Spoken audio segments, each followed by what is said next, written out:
The only non-Japanese machine in our 2012 250 motocross shootout, the KTM 250 SXF has always struggled to score highly with our test riders, despite being an excellent racer.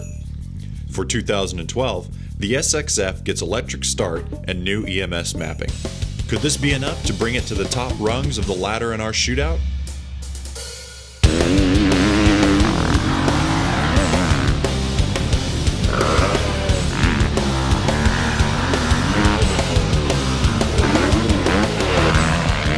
The thing I really like about the KTM is that they don't cut any corners as far as parts that they add onto the bike, like the Brembo brakes.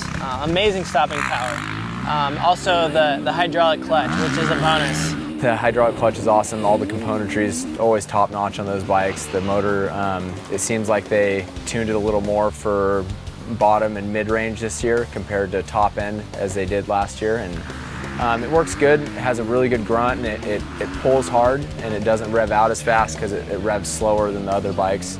But that makes good for when the track has just been watered, it's slippery, you have to kind of, and you have to like tiptoe through the stuff. The power delivery on the KTM really works well for that kind of stuff.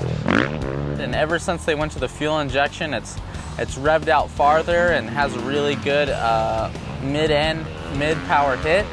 Still, it seems like, with all the fuel-injected bikes, the bottom end kind of gets lost.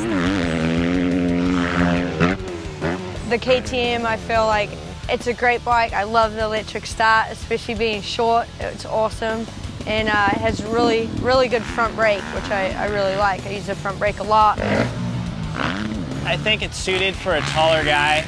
I'm not that tall. I feel like it's a little harder for me to get into corners on the bike because it's so big. The rider compartment's really open on the bike. I liked it in the morning. I was having fun on it, and then I got on the other bikes, and it didn't seem quite as good. The front end felt a little heavy. It was like hesitant to turn in. It just felt like the front wheel just didn't want to turn in and stay down in a rut. It wanted to kind of push wide, push out of ruts.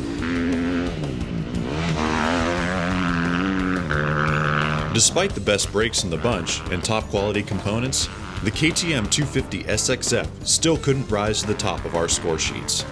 The stable handling was a boon in the choppy straights, but required more effort to make the inside turns. With the top three bikes garnering most of the points, the KTM 250 SXF ends up 5th for our 2012 250 shootout.